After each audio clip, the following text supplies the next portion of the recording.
Assista agora Tardes com Platão, grupo de leitura O Banquete, com César de Alencar.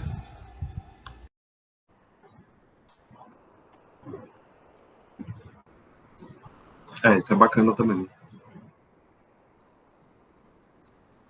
Vamos lá, então? Boa tarde a todos. Sejam bem-vindos aí ao mais um encontro nosso das Tardes com Platão. A gente viu no encontro passado a entrada da Diotima em cena, né? Aí o tema que a Duda está pensando em estudar, né? De fato, a Diotima aí entra no banquete como um problema. A gente viu em que medida ela pode ser, ao mesmo tempo, uma referência histórica e uma criação platônica aqui, como um artifício literário, né? A gente tem esse problema, mas o que importa, a princípio, para a gente, enquanto leitores do diálogo, em termos literários, é a gente perceber como essa personagem, ao entrar em cena, ela pretende ratificar, em certa medida, a chamada dialética que o Sócrates está apresentando e já apresentou em vista do Agatão, né? A gente viu como é que o Agatão, durante o discurso dele, apresenta uma ideia de Eros, né? Que a gente disse, em alguma medida, que tem a ver com a própria imagem que ele alimenta sobre si mesmo enquanto poeta. E a gente viu como que o Sócrates pretende refutar essa imagem de Eros na medida em que ele precisa refutá-la para poder apresentar a sua própria imagem, né? E a gente vê agora que a sua imagem de Eros, na verdade, vai ser de segunda mão, ou seja, ela, na verdade, não é necessariamente sua, ou pelo menos não é um legado necessariamente descoberto por ele, mas oferecido ou aprendido junto a Diotima, essa figura que é uma sacerdotisa, ao mesmo tempo que é uma mestra, né, e faz com o Sócrates aquilo mesmo que o Sócrates faz com os seus interlocutores, né? Então, a gente vê que esse artifício é um artifício literário ou não. A ideia é que, no contexto do diálogo, a Diotima aparece como uma figura símbolo, né? Como uma figura-chave para a gente entender o esforço da dialética socrática no intuito de mostrar como é que se processa o discurso verdadeiro, como é que se dá a descoberta, né? Isso que o grego chamava de aletheia, né? Que a gente pode traduzir aí por descoberta, né? Ou pelo desvelamento. Ela só se processa por meio do diálogo, e é isso que o Sócrates estava reivindicando lá no início da sua fala, quando ele disse para o Agatão que estava em dificuldade, depois do discurso de todos eles, inclusive do Agatão, porque ele não saberia falar daquela forma, né? A forma como ele precisa dizer é a forma do diálogo, porque essa forma, para ele, é a forma de encontrar, de descobrir, de desvelar, né? Portanto, é o único caminho que teria para a verdade, tá legal? Então, por isso que tem sempre essa necessidade do diálogo.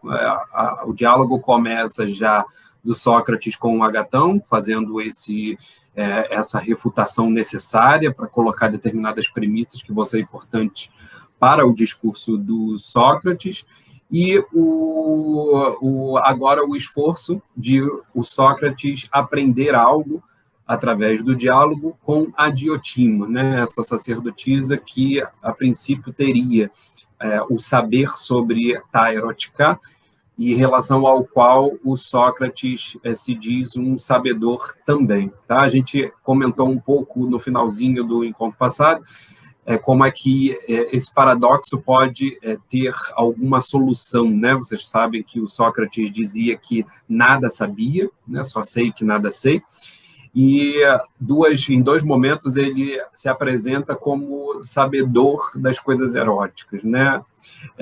Aqui no Banquete e no Fedro. Então, em que medida esse saber sobre as coisas do amor não é, de fato, um tipo de saber, né? E aí o Sócrates estaria incorrendo aí em alguma falsidade ao dizer que ele não sabe nada, né?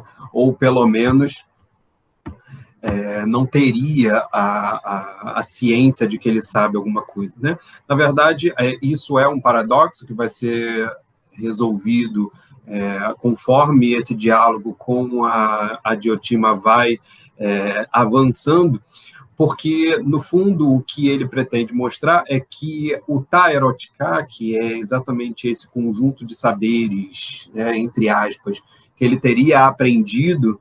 Boa tarde, Mira, boa tarde, Ellen. Ele teria aprendido com a Diotima, na verdade, não é um conteúdo, tá? E aí essa é a grande questão colocada para a gente entender essa ideia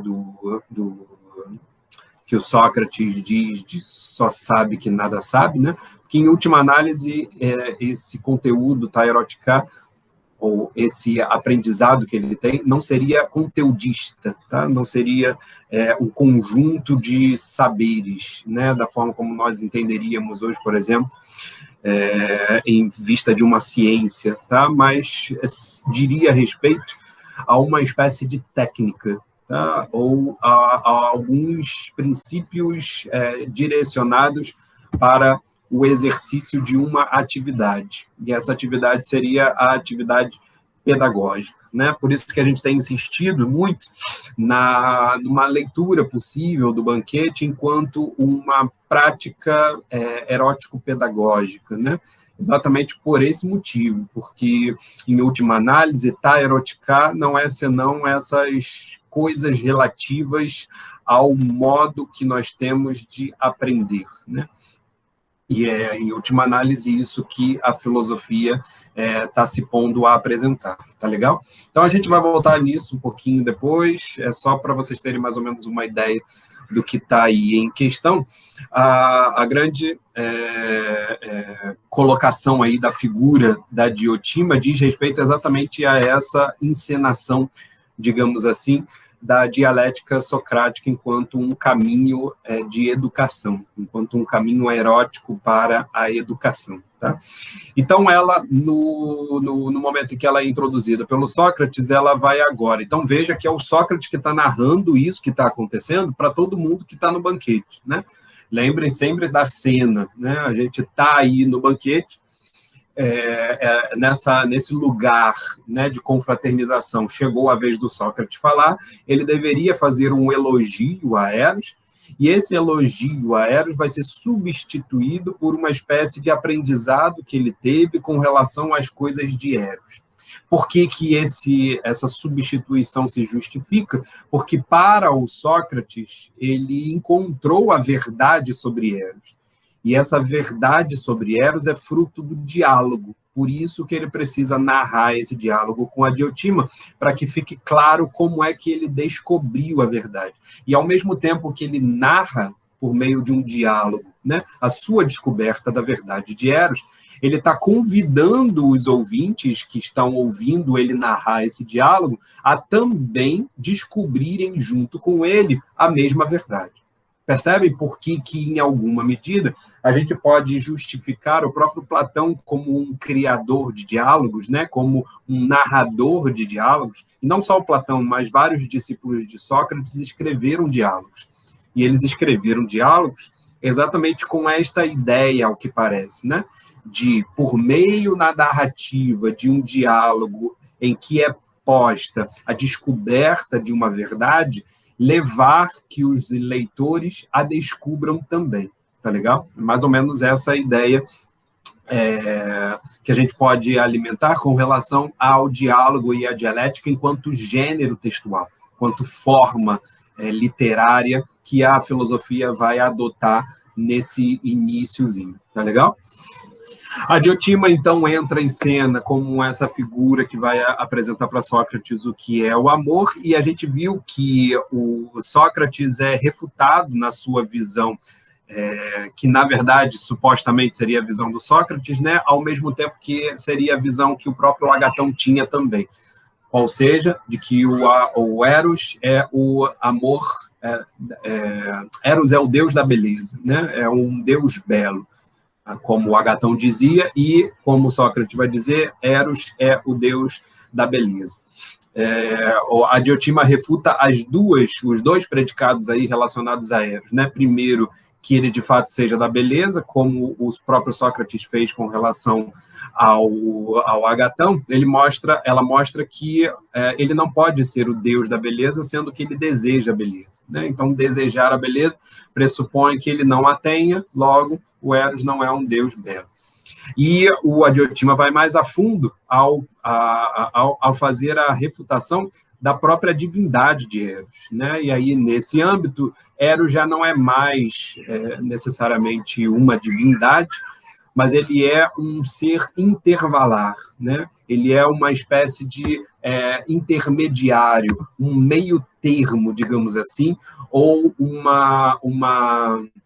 um espaço entre dois extremos, tá? Essa ideia é muito importante, que a gente pense a apresentação que a Diotima vai fazer, e desde a sua primeira fala, tá? Desde a primeira fala da Diotima, o que fica marcado é a noção de Eros como intermediário, esse metaxi em grego, tá?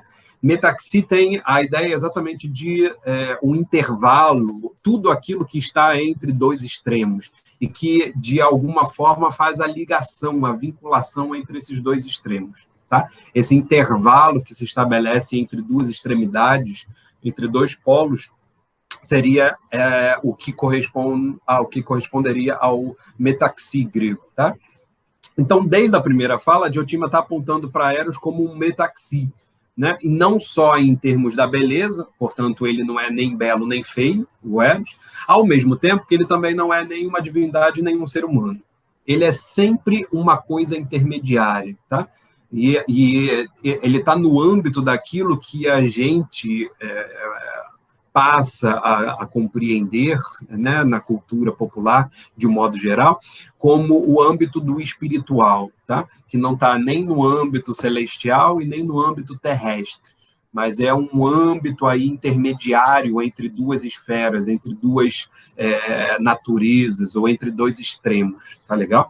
E é nesse âmbito aí que a Diotima aloca o Eros enquanto uma espécie de intérprete, tá? A gente viu como ela caracteriza o Eros como daimon, no sentido dele ser o intérprete, né? Como aquele que faz a comunicação ou a tradução do mundo divino para o mundo humano e do mundo humano para o mundo divino, tá? Essa vinculação, e a gente pode até aí sugerir, né, uma dialética, um diálogo entre o mundo divino e o mundo dos homens, o mundo dos humanos, é possibilitado pela natureza erótica, né? Pela natureza daimoníaca, digamos assim, né? Pela natureza demoníaca de Eros. Tá?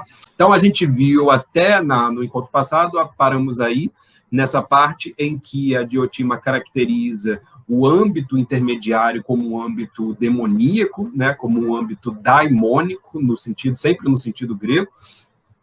E fica aí a refutação daquela sentença do Sócrates de Eros ser o deus da beleza. Afinal, o Sócrates agora está completamente perdido, né? Se ele já tinha a pretensão de afirmar que Eros era o deus da beleza, e Eros não é nem deus da beleza e nem deus, né? Nenhum deus, nenhuma divindade, então, afinal, o que Eros é, né? A positividade da colocação da Diotima é que Eros é um intermediário, tá? Mas isso não é necessariamente uma positividade, é ainda uma negatividade, porque você está dizendo que ele não é, né? Ela disse que Eros não é nem belo nem feio, mas ainda não disse o que ele é, né? Da mesma forma que ela disse que ele não é nem um ser divino e nem um ser humano, né? É um ser demoníaco, né?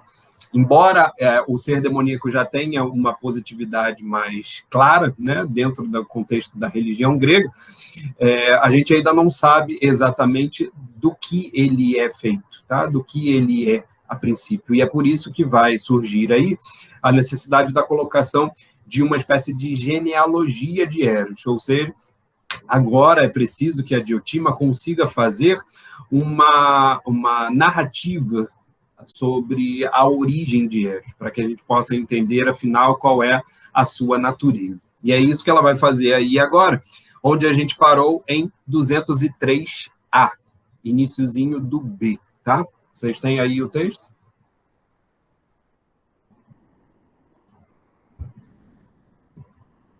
Podemos ir? Paramos exatamente aí no finalzinho de 203A. Vamos começar aí 203B. Porque o Sócrates pergunta, né, de que pai ele provém, lhe perguntei, e de que mãe. Em outras palavras, ele está interessado aí na genealogia ou na origem desse ser demoníaco que é o Eros. E aí a Diotima, então, começa. É uma longa história, me falou, mas, apesar disso, vou relatá-la. Tá? Longa história aí, na verdade, essa história é uma narração, né? Para não ficar muito redundante, né? O Carlos Alberto Nunes traduz por história, mas a ideia aí é exatamente pontuar uma coisa que vai ser narrada, vai ser descrita, tá? E que tem uma proximidade com aquilo que o grego entendia como mitos, tá? Uma narração que é muito próxima daquilo que o Aristófanes já tinha feito, tá? Lembram que a gente contou que a diferença do discurso do Aristófanes é que ele procura fazer um mitos, né, sobre o Eros, é mais ou menos o que a Diotima vai fazer agora. Mas vejam, lembrem sempre que o método que estava sendo seguido até agora era de perguntas e respostas no intuito de encontrar a verdade sobre uma determinada proposição, né? Sobre uma determinada colocação. A Diotima refuta a afirmação do Sócrates de que Eros é o deus da beleza. Ao refutar essa afirmação, ela agora é convocada pelo Sócrates a apresentar a sua própria visão das coisas. Então, veja que, nesse ponto, nós estamos aí dentro de um diálogo, né, entre o Sócrates e a Diotima, em que agora é a Diotima que responde. Percebe? A mudança de estrutura, digamos assim. Tá? Antes, o Sócrates tinha respondido e a Diotima ia refutando. Agora, quem vai colocar a sua visão, digamos assim, a sua perspectiva, vai ser a própria Diotima a partir dessa narrativa. E é a partir dessa narrativa, construída de algum modo em cima do que ela já, do que eles, né, tanto ela quanto Sócrates, já conseguiram entrar em acordo antes, é que, de fato, se justifica esse mito.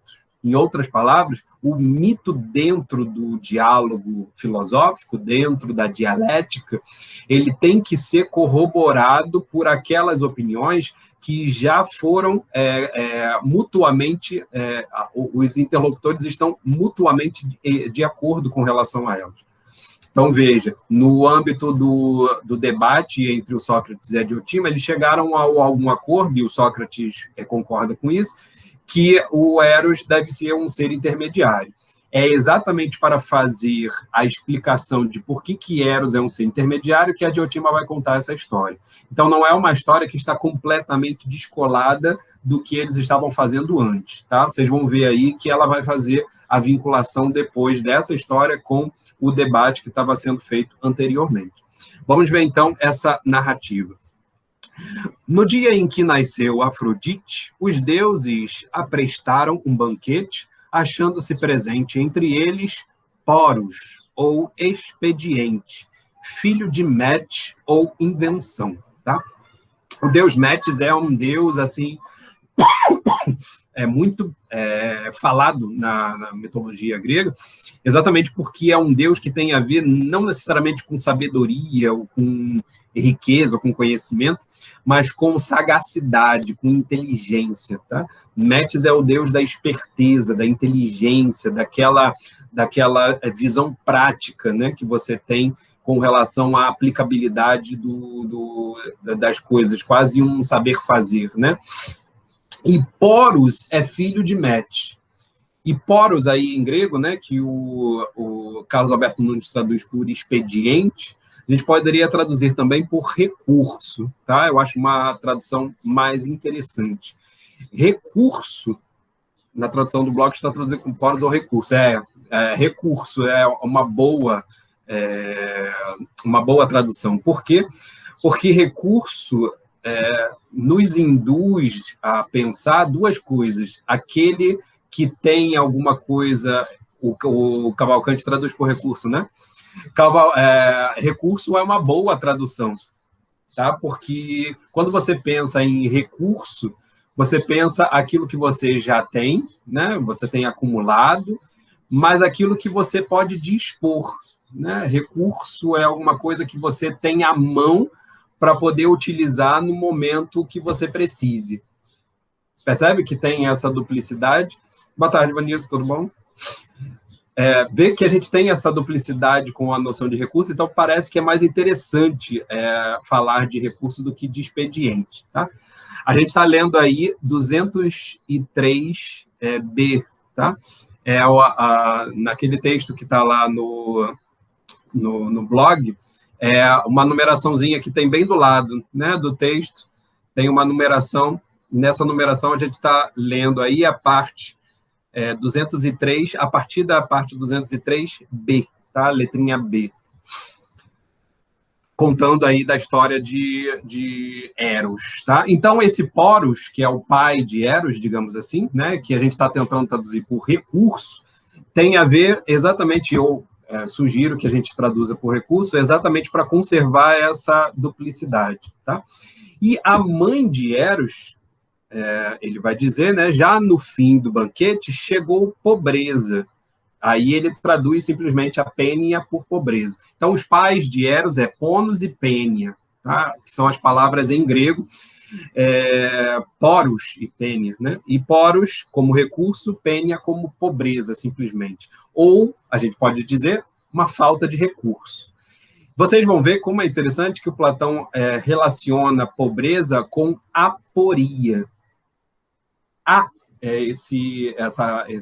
Essa letrinha que sempre inicia, né, algumas palavras em grego, significa negação. Então, aporia é a negação do poros. A poros. Veja que ela em alguma medida, a contraparte de poros. Porque poros é o recurso, é como se ela tivesse completamente a escassez, em última análise, tá? Então, eu traduzo a pênia por escassez. Eu acho mais interessante para a gente tentar conservar essa dicotomia que existe entre a mãe e o pai de Eros. Tá legal? Um é o cheio de recursos, né? Aquele que tem todas as possibilidades, e a outra é aquela que está privada de possibilidades. Tá legal? Vocês vão ver que na narrativa agora que a Diotima vai fazer com relação ao acontecimento do nascimento de Eros, né, a coisa se inverte. O pai vai ter comportamento de mãe e a mãe vai ter comportamento de pai. Isso é muito sugestivo, tá? Vamos ler aí como é que a Diotima explica isso. Já no fim do banquete, tá? Isso não é uma referência por acaso, vejam aí que o nascimento da Afrodite é também um banquete, igual o que está acontecendo aqui, que o Sócrates está presente. E no fim do banquete, para a gente poder sempre lembrar que no fim do banquete quem chega é o Alcibíades, tá? Então não é por acaso que ele está fazendo essa referência ao fim do banquete. Ao fim do banquete chegou pobreza, com a intenção de aproveitar, olha só, com a intenção de aproveitar aquela oportunidade única para mendigar, e se colocou perto da porta. Tá rindo? Nesse mendigar, se colocou perto da porta. Nesse entremeio, recurso, né, expediente, embriagado de néctar, pois ainda não se conhecia o vinho. Então, veja que no final da festa, o Poro está embriagado. Ele está fora de si, a gente poderia dizer. tá? Porque aí ele está embriagado, e claro, como estamos falando do mundo dos deuses, ele está embriagado com néctar, porque os deuses ainda não conheciam o vinho de Dionísio, né? Fazendo referência, inclusive, ao próprio Alcebiades de novo, mais uma vez, que vai chegar no fim da festa bêbado, tá? Então, sempre recordem que essa é uma possibilidade, né, de uma história aqui, que vai fazer uma referência depois para a gente entender a entrada do Alcebiades no banquete, tá? Então, o recurso está embriagado por néctar, e nesse entremeio, embriagado de néctar, penetrou no jardim de Zeus e logo adormeceu pesadamente. Então, a caracterização que a Diotima faz de poros é aquele que está sem possibilidades. Veja como é interessante essa colocação da natureza de poros, como ela é oposta à sua condição. Tá? A natureza de poros é ter todos os recursos possíveis, né? Essa é a natureza dele, né? Ele está aberto às possibilidades. Mas ele está colocado numa situação em que ele está fechado para as possibilidades. Ele está embriagado e dormindo, né? Ou seja, ele está privado aí das possibilidades. E a pobreza, ela tinha ido para a festa exatamente em vista de uma possibilidade. Ou seja, ela que é desprovida, ela que é sem recursos, portanto, ela que é escassa, está indo atrás de uma oportunidade. Viram como é que a natureza aí está sendo colocada por oposição à condição, né? A natureza que elas possuem, tanto o pai quanto a mãe, vai ser invertida no momento ou na condição em que elas estão para dar origem a Eros, tá? Isso é muito interessante. Então, pobreza, espicaçada por sua própria indigência, essa frase aí que é daqueles vocábulos do grego da língua portuguesa antiga, né? Nada mais traduz do grego do que exatamente dizer que ela estava sem caminho, sem poros, ou seja, ela estava aporia, tá? Diaten autes aporon. Então, é essa a condição da escassez, né? Essa é a condição da pobreza, né? Da mãe de Eros. Nesse momento, devido à sua própria natureza, ela estava em aporia. E ela pensou na possibilidade de ter um filho com recurso, com um expediente. Então, ela chega na festa vendo uma possibilidade de mendigar e encontrando o Eros lá, o Poros lá dormindo no jardim de Zeus, pensa na possibilidade de ter um filho de Poros. Pensa na possibilidade de ter um filho de recurso. E como é que ela vai extrair essa possibilidade, né, de ter um filho com recurso? Exatamente no momento em que recurso fica sem recurso. Perceberam que interessante essa duplicidade entre as duas colocações, né, do lugar do pai, o lugar da mãe, e o lugar dessa natureza que os dois têm, que vai ser invertida no momento da origem de Eros? Tranquilo? Podemos continuar? Pensou na possibilidade de ter um filho com expediente, deitou-se-lhe ao lado e concebeu Eros. Nunca esqueçam dessa frase. Podemos, mas não está tranquilo. O que não está tanto tranquilo aí, Eli? Fala aí.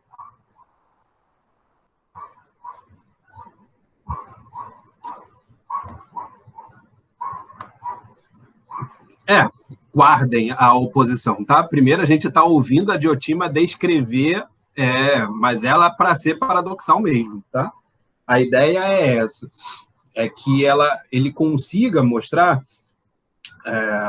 percebeu a oposição dos termos, está ótimo, tá? Porque a ideia da Diotima é mostrar que os pais do Eros, eles são opostos. Exatamente para poder fazer a explicação da natureza de Eros como um intermediário entre esses opostos. O que é interessante nessa narração é que esses opostos, o pai e a mãe, eles se invertem no momento de nascimento de Eros.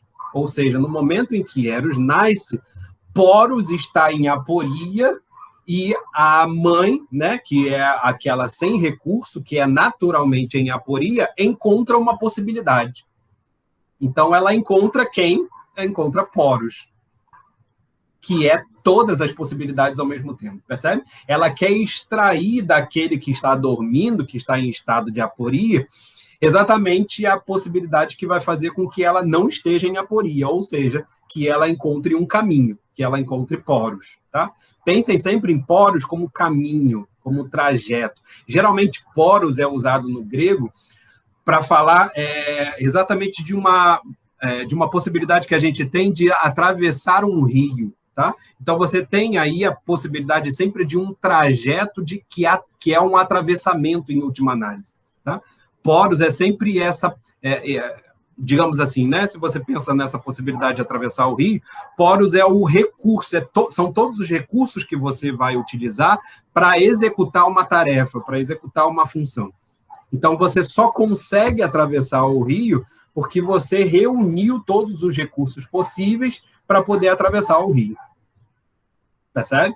Então, Poros tem essa indicação, né, essa referência no grego, de mostrar exatamente como é que a gente faz o atravessamento para chegar numa finalidade, para chegar num objetivo. Tá? O Poros sempre sabe chegar no objetivo. Quando você está em aporia, é porque você está sem conseguir chegar no seu objetivo. E por isso, geralmente, a gente traduz aporia como dificuldade, como ficar sem chão, né? Ficar sem possibilidades. Você não está encontrando possibilidades de realizar o seu próprio objetivo. Tá legal? Mas veja, o que eu quero indicar para vocês, que é interessante no momento do nascimento de Eros, é que os papéis se invertem. Se a natureza de um é ser Poros e a natureza da outra é ser aporia, é o Poros que está nesse momento em aporia, ele está sem possibilidades, e a pobreza vai se aproveitar dessa oportunidade, exatamente. Né? Então, ela se aproveita de uma oportunidade, e a oportunidade que ela se aproveita é exatamente a falta de oportunidade de Poros, né? Ou seja, a aporia de Poros. Tá legal? Isso esse paradoxo é exatamente interessante para a gente entender de onde é que Eros está nascendo. Porque aí a gente não vai poder alocar o Eros nem necessariamente na natureza do pai, e nem necessariamente na natureza da mãe, mas exatamente no meio do caminho, no percurso, no trajeto que fica aí estabelecido entre esses dois polos, exatamente, no entre, tá? Vamos ver aí como é que ele continua. Para completar a tríade, exatamente. Sempre pensem aí nessa questão da tríade também. Tá? Assim, tornou-se... Então, veja qual é a frase aí que a Diotima diz, né? Deitou-se-lhe ao lado e concebeu Eros. Tá? Deitou-se ao lado é exatamente aquilo que o Alcebiades vai fazer com Sócrates, lá no finalzinho do banquete. Tá? Então, veja que as cenas elas são parecidas de propósito. O Alcebiades tenta fazer a mesma coisa com Sócrates, no intuito de, por meio de uma relação sexual, aprender alguma coisa com Sócrates. Tá? O caso aqui da pobreza é exatamente ter um filho, que é exatamente essa a origem. Vocês vão ver que é bem interessante, tá? Tu tá rindo agora, Ellen, mas lá na frente vai ser mais engraçado ainda, tá? Porque no grego a palavra utilizada é deitar de conchinhas, né? Então, é como se o Sócrates e o Alcebiades estivessem ali de conchinhas, na expectativa de procriarem, né? Só que aí vai ser em outro âmbito, né? Obviamente. Então, a Diotima continua. Assim, tornou-se Eros companheiro e servidor de Afrodite. Veja que eles nascem no mesmo dia, né? Afrodite, o banquete é pelo nascimento da Afrodite. Então, Eros teve aí o surgimento no mesmo dia, por ter sido gerado no dia do seu nascimento, e por ser Afrodite bela, e ele naturalmente amante das coisas belas. Então veja aí que ele agora, a Diotima com isso, tenta explicar a proximidade que existe sempre entre Afrodite e Eros. Afrodite como a deusa da beleza, Eros como o deus do amor, Eros está sempre próximo da Afrodite, porque Eros é o deus que deseja a beleza. E porque filho de expediente de pobreza, tocaram-lhe os seguintes predicados. Para começar, é sempre pobre e está longe de ser delicado e belo, conforme crê o vulgo. Ao revés disso, é áspero, esquálido e sem calçado nem domicílio certo. Só dorme sem agasalho e ao ar livre, no chão duro, pelas portas das casas e nas estradas. Veja que situação, né? A gente tem aí uma imagem daquele Eros como aquele bebezinho, né, com asinha que fica soltando flecha por aí para enfeitiçar os amantes. E o que o Adiotima está propondo como imagem de Eros é um deus mendicante, é um deus desprovido assim, de qualquer condição daquilo que a gente entenderia como uma condição razoável, né? Em termos de riqueza, em termos de beleza, em termos de satisfação, tá? Ele não tem nada disso. Então, é um Deus que a gente poderia dizer que ele está desprovido de satisfação, tá? Desprovido daquelas coisas que geralmente a gente entende como satisfazendo a nossa própria condição humana, tá? Depois vocês vão entender por que ela descreve o Eros dessa forma. Tendo herdado a natureza da mãe, é companheiro eterno da indigência, né? Escogitar. Onde é que você está vendo isso? Está aí no texto do Cavalcante?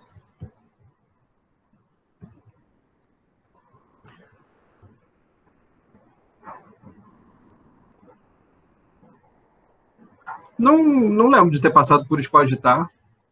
Não é da tua tradução aí, não, Duda?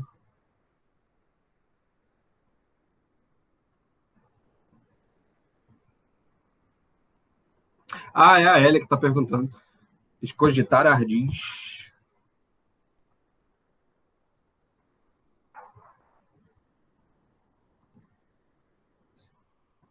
Eu não estou achando aqui, não. Deixa eu ver aqui. Ah, sim, você está falando lá em cima, né?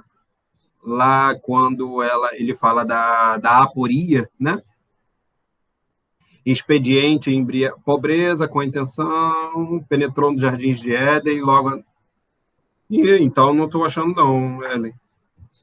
Vou ler de novo. E porque filho de expediente de pobreza, tocaram-lhe os seguintes predicados. Para começar, é sempre pobre e está longe de ser delicado e belo, conforme crê o vulgo.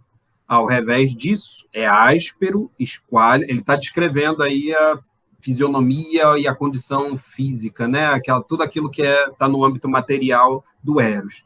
É áspero, esquálido, sem calçado, sem domicílio certo, só dorme sem agasalho e ao ar livre, no chão duro, pelas portas das casas e nas estradas, né?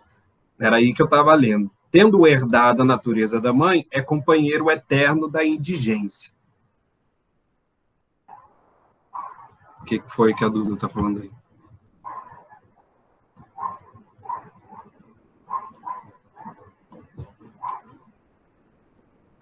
Achou uma tradução?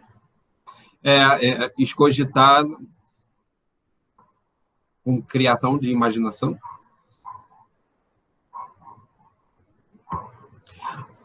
Se você achar para mim, eu vou saber, eu vou tentar ver alguma possibilidade de significado, mas eu não estou encontrando aí onde é que estaria. Você está dizendo que é nesse parágrafo? Deve ser mais para cima, então.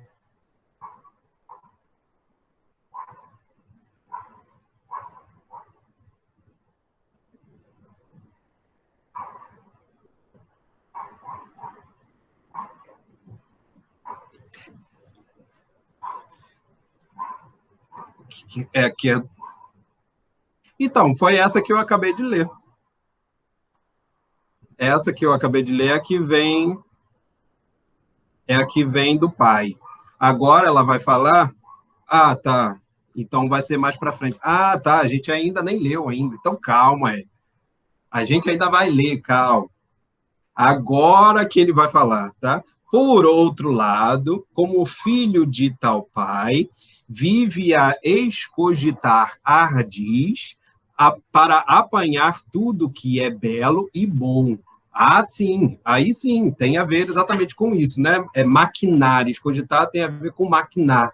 Cogitar, né? Cogito, pensar, ex, né? Para fora, então deve ter alguma coisa a ver aí com provavelmente isso que a Ellen disse, né? De imaginar, confabular, planejar, né? Mais ou menos nesse sentido, tá? Então, por outro lado, como filho de tal pai, vive a escogitar ardis para apanhar tudo que é belo e bom. Então, veja, pela natureza do pai, que é aquela que sempre tem as possibilidades, ele fica sempre procurando meios de encontrar o que é belo e bom. Por causa da natureza do pai, continua. Ele é bravo, audaz, expedito, excelente caçador de homens, fértil em ardis. E aí, caçador de homens é homens mesmo, tá? É bem interessante aí, pode ser no sentido de guerra, talvez, tá? Porque é andreios, não é nem antropos, que seria o sentido de ser humano, né? Aí é sentido de homem mesmo. Fértil em ardis, amigo da sabedoria, sagacíssimo, filósofo o tempo todo, feiticeiro temível, mágico e sofista. Olha quanta coisa que era Zé, né? A gente vê aí pelo lado da mãe que ele é de uma condição paupérrima, digamos assim, ser desprovido de qualquer satisfação daquilo que a gente toma como sendo coisas boas, né, para a nossa vida, ao mesmo tempo que, por parte de pai, ele é plenamente capaz de obter todas essas satisfações. Vejam que coisa. Toda a caracterização da Diotima está dizendo o seguinte: Eros, ele é desprovido porque quer. Porque se ele quisesse mesmo, ele já teria todas essas coisas. Por quê? Porque ele é plenamente capaz de ter todas essas satisfações que geralmente se toma como coisas boas. Percebe? Pelo lado da mãe, ele é desprovido, pelo lado do pai, ele é capaz. Tá? Não quer dizer que ele tenha. Lembrem sempre que poros não é recurso no sentido de riqueza, é recurso no sentido de possibilidades. Então, ele sempre tem as possibilidades de alcançar. E ele não tem porquê, né? Aí fica essa grande questão. Ao que parece, ele é um ser intermediário, porque ele, embora não tenha nada disso, nenhuma dessas satisfações, ele tem plenamente as possibilidades de satisfazê-las. Tá? Fica aí o mistério de sabermos, afinal, por que ele não as tem. Tá? Por que ele não tem essas coisas que seriam boas, né, no nosso sentido. Tá? Mas o que é interessante aí dessa classificação final com relação ao pai é porque está no âmbito do poros, ou seja, no âmbito das possibilidades, no âmbito, portanto, de você maquinar possibilidades de obter satisfações, diversas figuras importantes da Grécia, como, por exemplo, os filósofos, os feiticeiros, os mágicos e os sofistas. Tá? Em última análise, Eros é muito parecido com essas figuras. Os filósofos, os mágicos, né? Aqueles que são sacerdotes, adivinhos, que estão relacionados com a religião, os feiticeiros, né? aquela digamos assim, né? a ala negra da religião, né? Aquela parte que está mais na parte mais do submundo da religião, e os sofistas, que seria aí o submundo da filosofia, digamos assim, tá? Mais para a gente perceber como é que essa caracterização do Eros vai ser agora relacionado ao tipo de condição que vai ser dada pelo Sócrates aí, no caso, porque é ele que está interessado nisso, em face da filosofia, tá? É isso que ela vai fazer agora na sequência. E aí, claro, se a condição do Eros, enquanto natureza dúbia, né, natureza ambígua ou intermediária, entre pai e mãe, ou seja, entre todas as possibilidades e entre a escassez, o filósofo também é assim. Ou seja, ele, embora esteja desprovido das satisfações que geralmente os homens buscam, ele pode todos os meios, né? Ele possui todas as possibilidades de alcançar essas coisas. Ele só não alcança por outros motivos, tá? Então, essa vinculação entre Eros e filosofia, e o filósofo, vai ser feita agora pela Diotima para tentar ratificar um pouco essa ideia de Eros como um intermediário, tá? Mas tranquilo até aí? Continuamos? Por natureza, né, ela volta então àquilo que ela tinha falado do Eros, por natureza nem é mortal nem imortal, nem é um ser humano nem um ser divino. Porém, num só dia floresce e vive, ou morre para renascer logo depois, quando tudo lhe corre bem, de acordo sempre com a natureza paterna. Olha que interessante, né? A possibilidade do daimon, né, desse ser intermediário, também morrer, né? E ele morre e revive. Parece uma espécie de fênix, né? O fênix, se a gente pudesse fazer uma relação aí, seria uma espécie de daimon, né?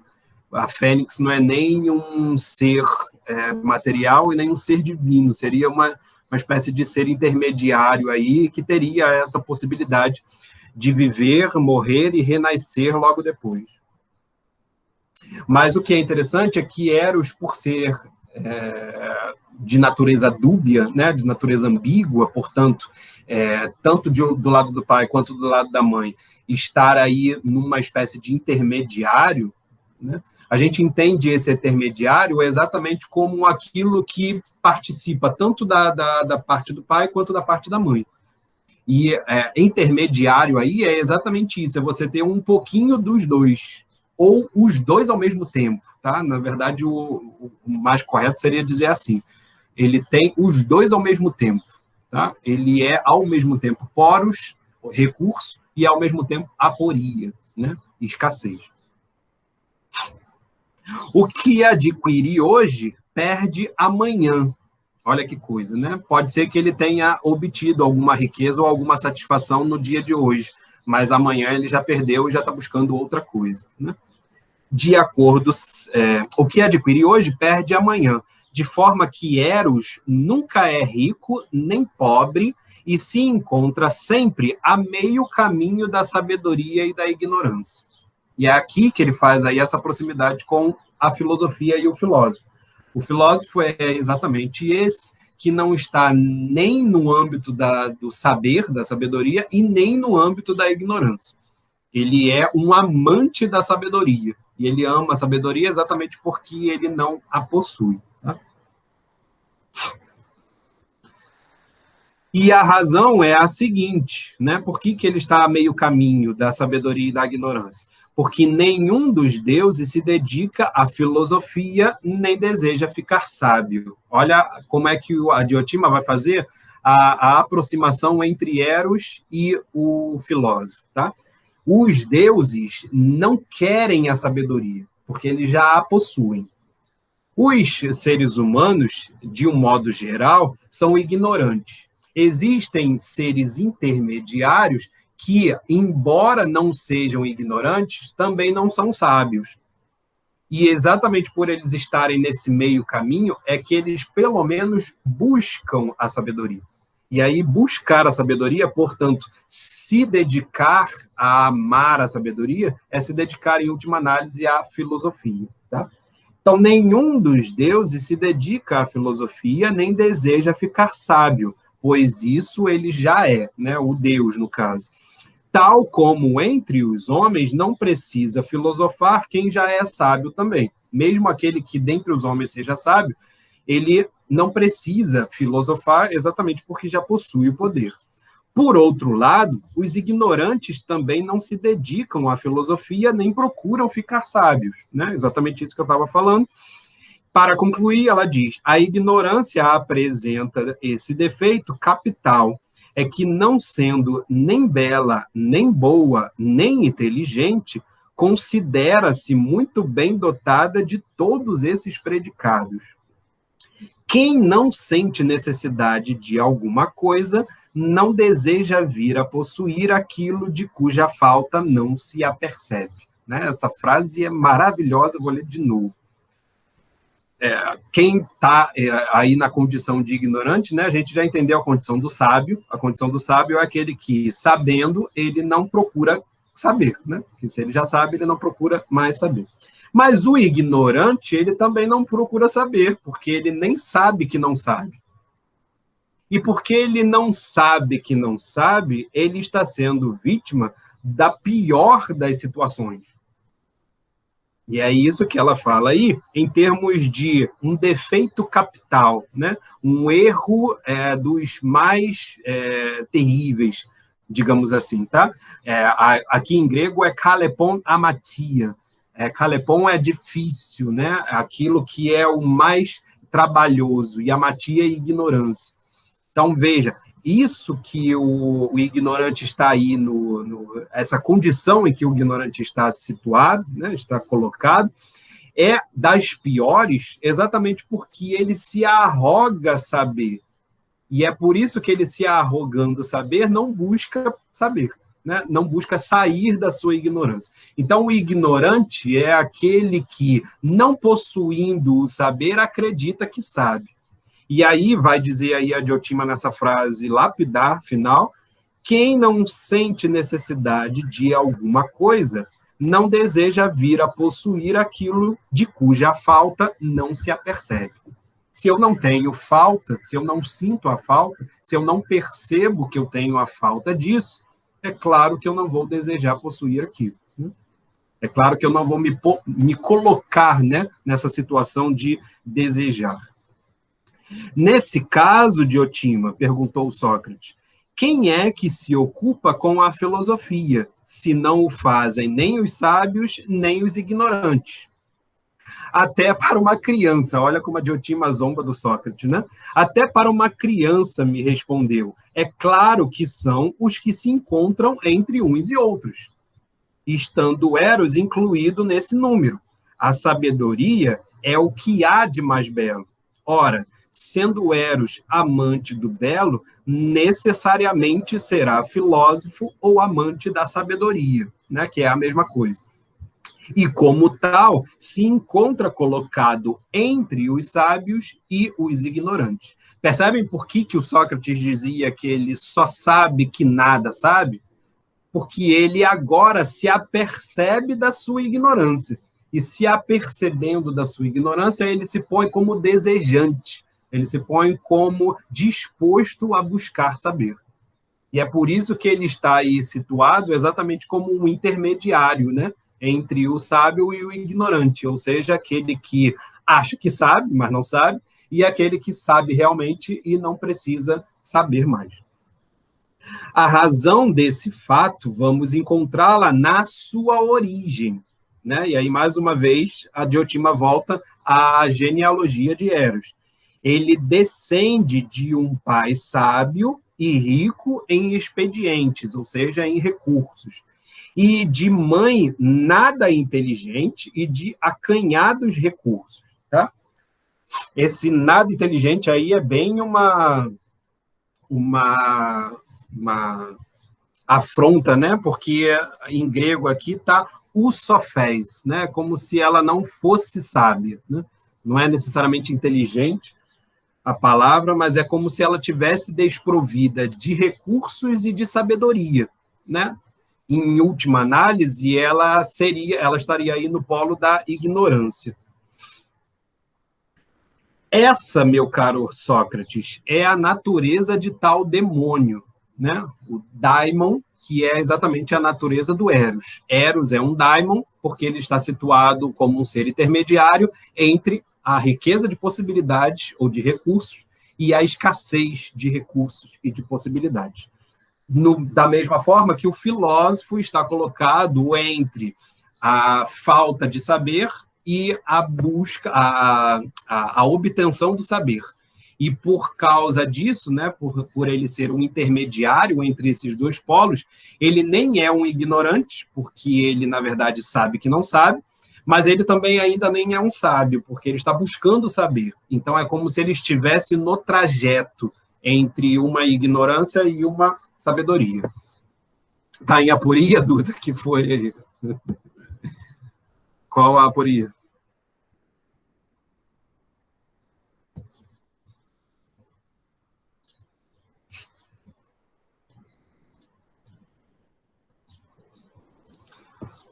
Pode voltar um pouco aí a questão da ignorância. O que você não entendeu aí da ignorância, necessariamente?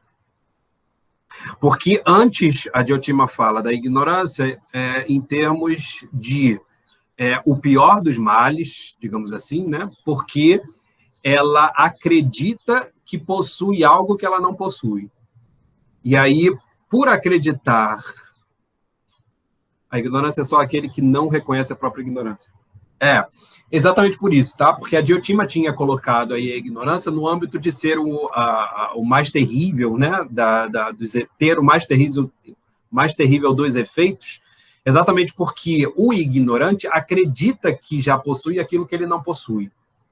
E aí, por não possuir aquilo que ele já possui, ele não se coloca como desejante em relação àquilo que lhe falta. E, portanto, ele não se coloca no caminho da sabedoria. Percebe? Então, o problema do ignorante é exatamente porque ele tem uma falsa ideia da sua sabedoria. Ele não se apercebe daquilo que lhe falta. E por não se aperceber daquilo que lhe falta, ele não se coloca em desejo, ele não se coloca em movimento, ele não se coloca em busca daquilo que está faltando. Percebe?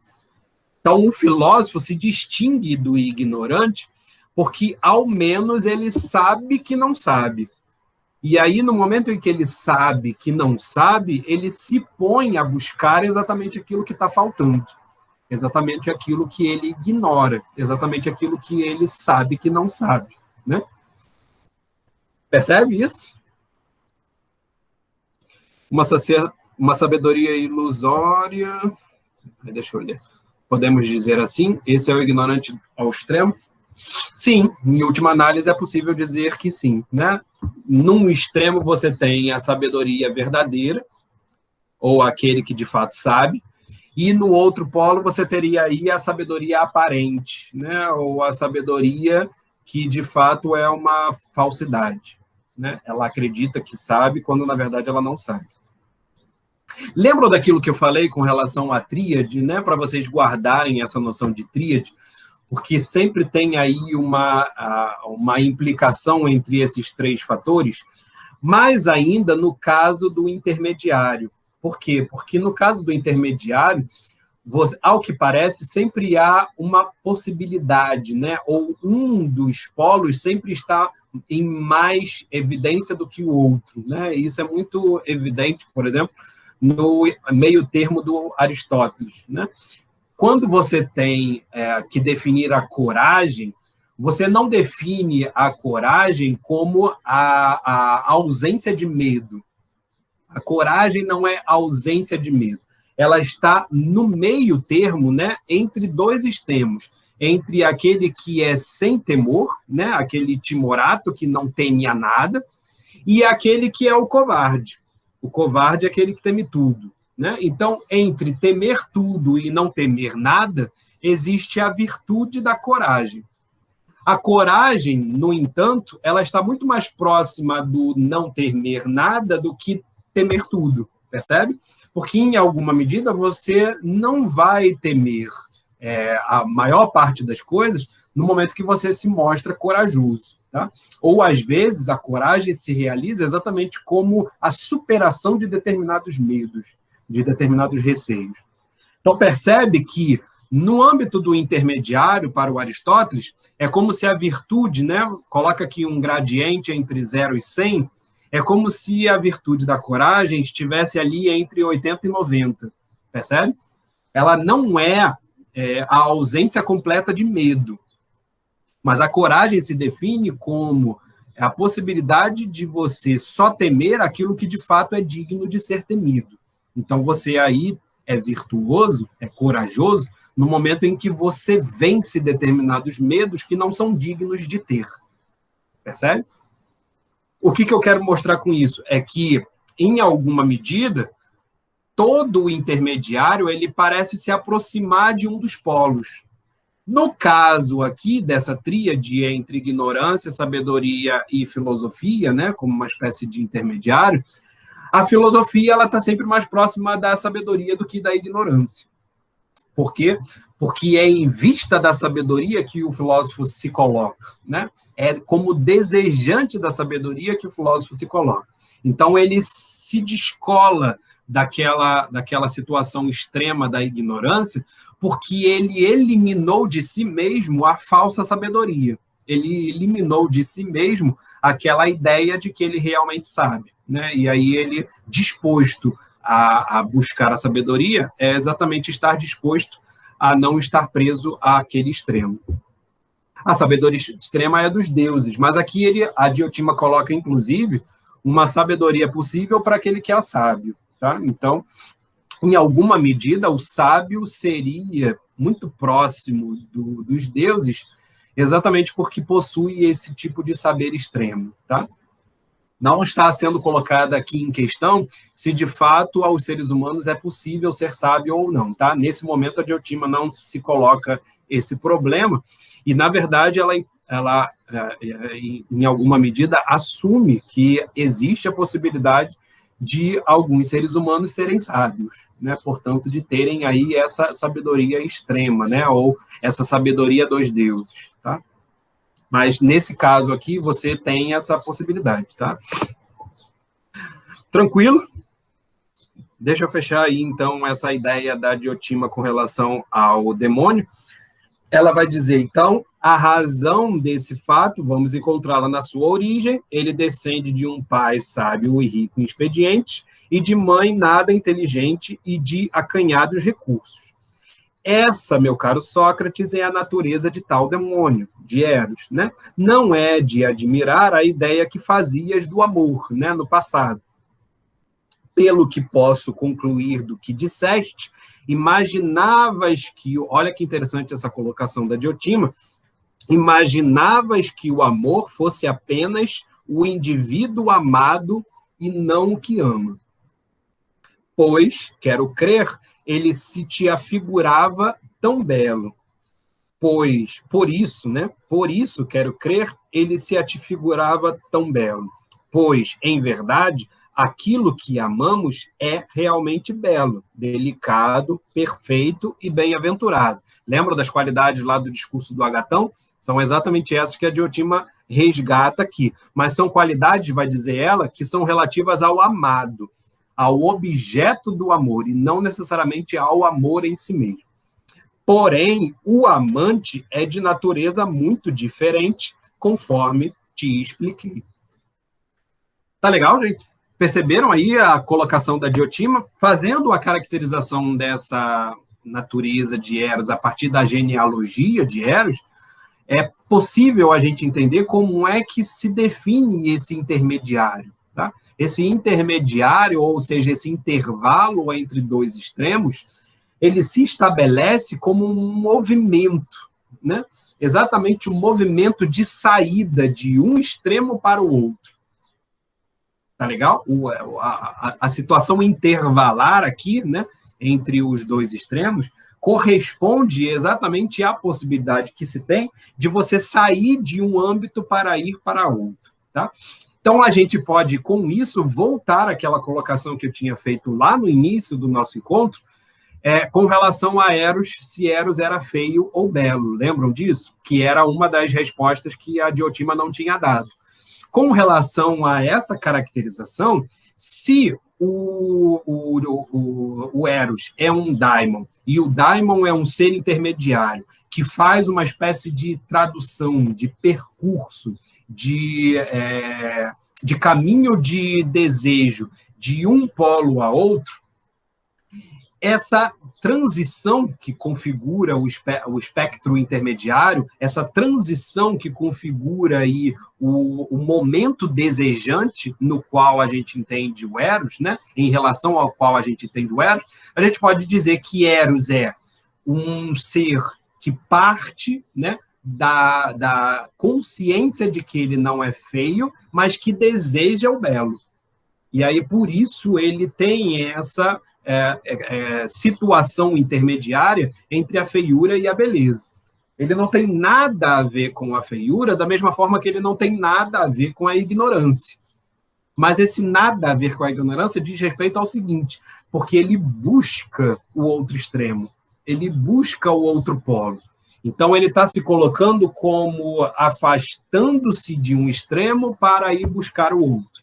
Então, ele se afasta da feiura para ir buscar a beleza. Ele se afasta da ignorância para ir buscar a sabedoria. E aí, nesse ponto, a gente entende por que a caracterização de daimon, ou de demoníaco, para Eros, é próxima da condição do filósofo, né? O filósofo é exatamente aquele que, afastando-se da ignorância, busca a sabedoria. Tá legal? E é nessa tríade aí, né, no estabelecimento desse intermediário, que a Diotima consegue caracterizar o Eros enquanto um predicado que deve ser relacionado não ao amado, mas ao amante. Lembram lá dos dois polos, né? Lembram? E aí, mais uma vez, a gente tem dois polos, olha, o amante e o amado, né? O que está em jogo aqui é a gente perceber onde é que está o amor.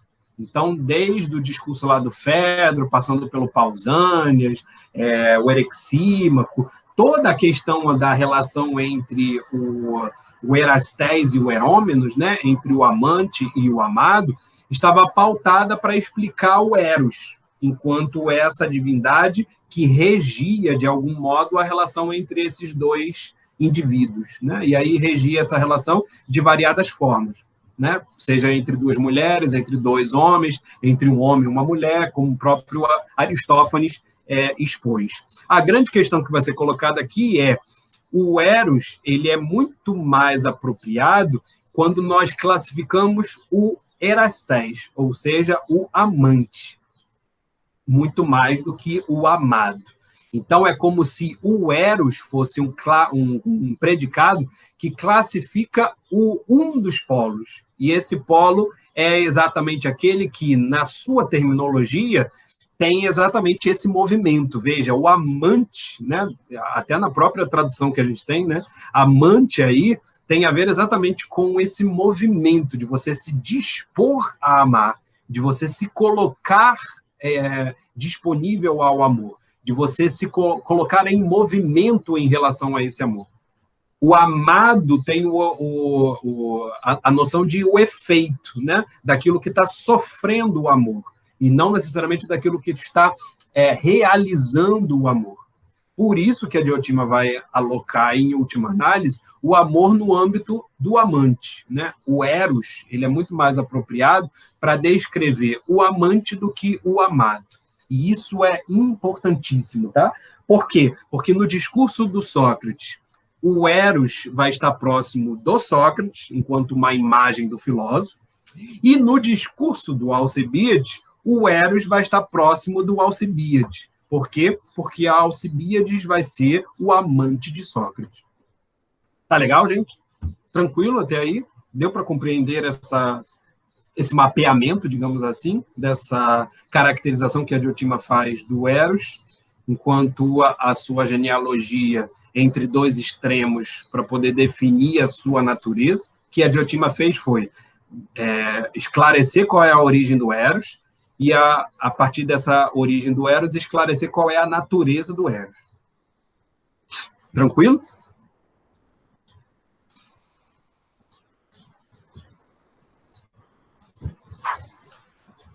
Encontramos-nos, então, na próxima semana para vermos, afinal, dada essa genealogia do Eros e dada essa natureza do Eros, quais são os efeitos ou os benefícios que o Eros provoca. Tá? É isso que a Diotima vai esclarecer para o Sócrates na sequência. Tá? E a gente vai tentar ver isso daí na próxima semana. Tranquilo, pessoal? Então, até semana que vem.